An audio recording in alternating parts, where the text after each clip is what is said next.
네, 안녕하세요. 네, 오늘은 인권보장과 기본권 세 번째 시간입니다. 오늘은 이 기본권의 제한에 대해서 공부할 텐데요. 선생님이 지난 시간에 이 기본권은 특별한 어떤 경우에 제한될 수 있다고 얘기했습니다. 네, 그러면 이 기본권은 어떻게 제한할 수 있는지 제한 요건을 배우고요. 또 기본권을 제한하더라도 한계점이 있어요. 네, 한계 조항이 있는데 왜 그런 조항을 두고 있는지에 대해서 공부하도록 하겠습니다. 먼저 기본권 언제 제한할 수 있냐? 네, 요건을 살펴보면요. 이 기본권 제한에 대한 요건은 우리 헌법 37조 2항에 나와 있습니다. 네, 그 내용을 좀 정리를 해보면요. 네, 기본권을 제한할 수 있는 사유. 네, 사유는 세 가지 경우에 가능합니다. 네, 첫 번째는 국가 안전보장.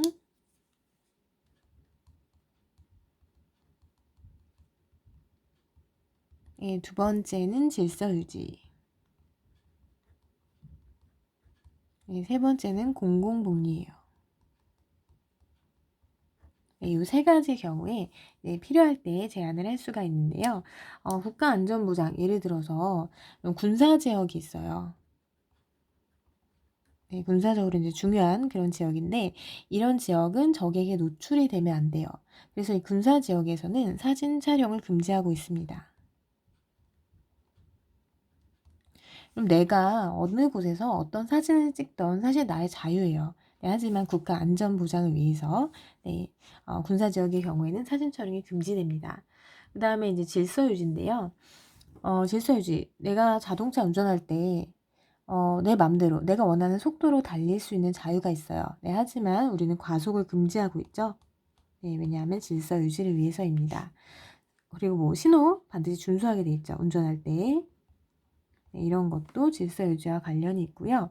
그 다음에 세 번째 공공복리는 이거는 나의 개인의 이익이 아니라 공공, 네, 우리 모두의 이익을 위해서 기본권을 제한하는 경우입니다. 이런 대표적인 사례가 이런 개발 제한 구역이라고 있어요. 네, 이건 뭐냐면 말 그대로 개발을 제한하는 거예요. 예를 들어서 내 땅에 내가 건물을 짓고 싶어요. 네, 건물을 이렇게 높이 많이 짓고 싶어요. 근데 건물을 못 짓게 일부 지역은 제한을 하고 있어요. 왜냐하면 너무 이제 건물을 많이 짓다 보면 어떤 도시의 환경이 파괴될 수 있습니다. 그래서 어떤 환경을 보호하기 위해서 개발을 제한하는 이런 구역을 두고 있는데 이런 걸 그린벨트라고 합니다. 이런 경우에는 개인의 재산권을 제한하는 거예요. 네, 공공의 이익을 위해서. 네, 그래서 이런 세 가지 경우에 한해서 기본권을 제한할 수 있어요. 근데 기본권을 제한할 때는 함부로 하면 안 되고요. 기본권 제한의 형식이 반드시 법률에 의해서 제한하도록 하고 있습니다. 네, 법률에 의해서. 그리고 이 법률은 누가 만든다고 했죠? 네, 기억나시나요? 네, 이거는 국회에서 만듭니다. 네, 국회의원들이 만드는 게 법률이에요. 그래서 기본권을 이렇게 제한은 할 수 있는데요. 한계점이 있어요. 네, 기본권 제한의 한계. 네, 한계점은 뭐냐 하면 제한할 수 있지만 첫 번째 자유와 권리의 본질적인 내용은 제한할 수 없습니다.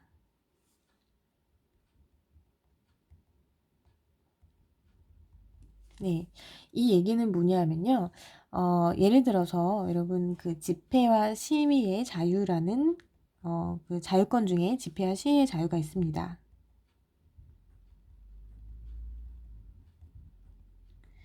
집회는 이제 모이는 거고요. 시위는 여러분들의 요구하는 바를 표현하는 게 시위죠. 네.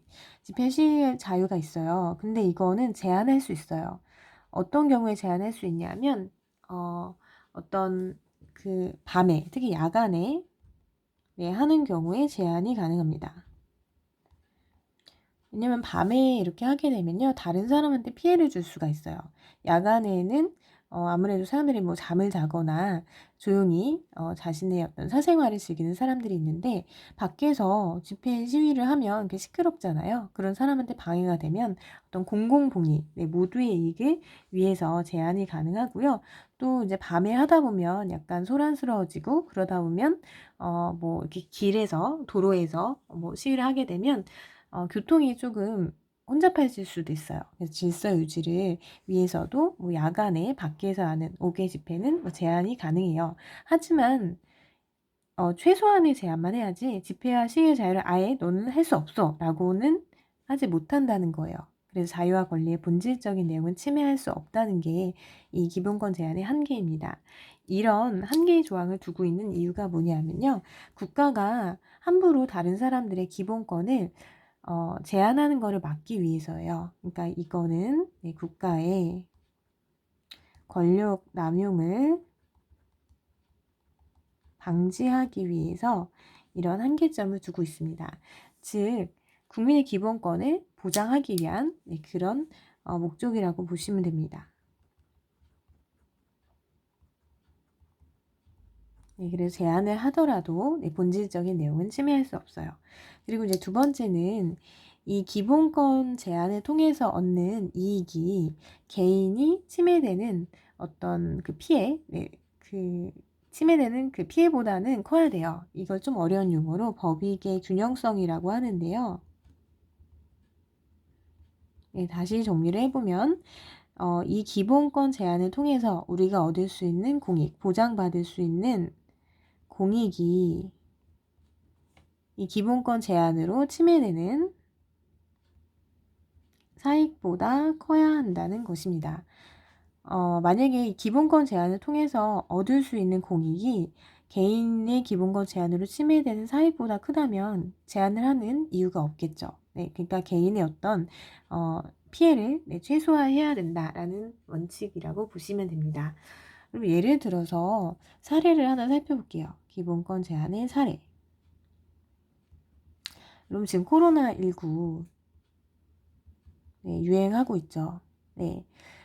근데 이게 굉장히 전염성이 강하잖아요. 그래서 이 확진자와 접촉한 사람이라든지 아니면 지금 해외에서 굉장히 많은 확진자가 나오고 있는데 해외에서 입국한 사람들은 의무적으로 자가 격리를 하게 돼 있어요. 그래서 코로나19와 관련해서 이 자가 격리를 하는 경우를 살펴볼게요.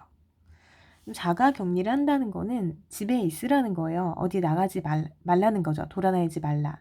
그럼 돌아다니지 않으면 집에만 있게 한다는 거는 뭐를 제한하는 거냐면 개인의 자유권을 제한하는 겁니다. 자유권 중에서 이제 신체의 자유를 제한하는 거예요.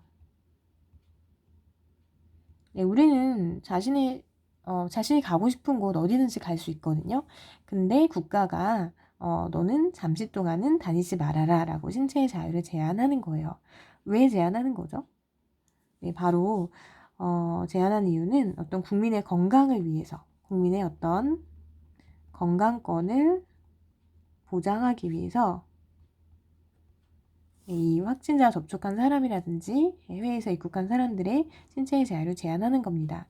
이거를 기본권의 어떤 제한의 그 요건과 어떤 한계와 관련해서 살펴보면요. 일단 기본권 제한의 목적이 뭐죠? 왜 자가격리를 하냐? 이거는 공공복리를 위해서예요. 이 전염을 방지해서 어떤 국민의 건강을 보장하기 위해서예요. 그리고 이제 기본권을 제한할 때 이 형식은 반드시 법률의 형식에 의해야 한다고 했죠. 국회에서 만든 어떤 법률에 근거하고 있냐면요. 실제로 감염 및 예방에 관한 법률이라고 있어요. 이거를 이제 좀 줄여서 감염 예방법이라고 있는데요. 여기 이제 자가격리에 대한 내용이 있습니다.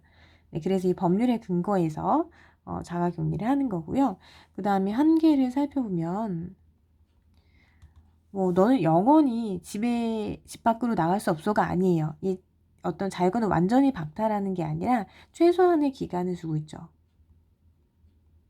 최소한의 기간. 보통 자가격리 기간이 2주예요. 2주라는 이 기간 동안만 제한을 하고 있습니다. 그래서 이 어떤 국가가 자유권을 제한하는 사례를 이렇게 살펴보았습니다. 여러분 궁금하면 한번 그 감염 예방법 몇 조에서 이 자가격리 조항이 있는지 찾아보셔도 좋을 것 같아요. 여러분 오늘 과제는요. 뭐냐면 예, 조금 간단한 과제인데요.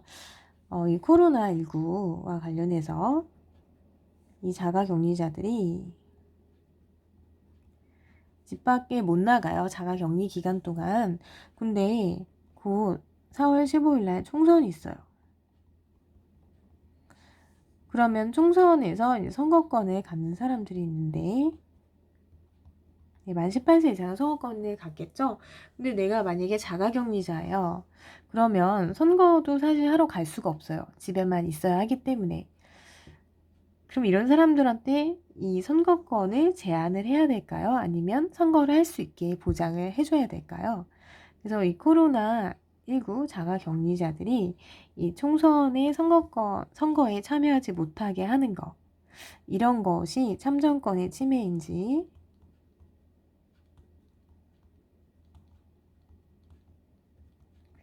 아니면 어떤 건강권이라는 공익을 보장하기 위한 것인지. 네, 건강권, 국민의 건강권을 보장하기 위한 것이냐. 네, 이거에 대한 여러분들의 생각을 한번 적어봤으면 좋겠습니다. 네, 그래서 간단하게 한번 생각을 해보세요. 네, 지금 코로나19 자가격리자들의 어떤 선거권을 만약에 선거를 못하게 계속 한다라면 이게 참정권의 침해인지 아니면 공익, 건강권을 보장하기 위한 것인지에 대해서 한번 생각해 보셨으면 좋겠습니다. 네, 그리고 글로 여러분의 생각 한번 간단하게 적어보세요. 네, 오늘 수고하셨습니다.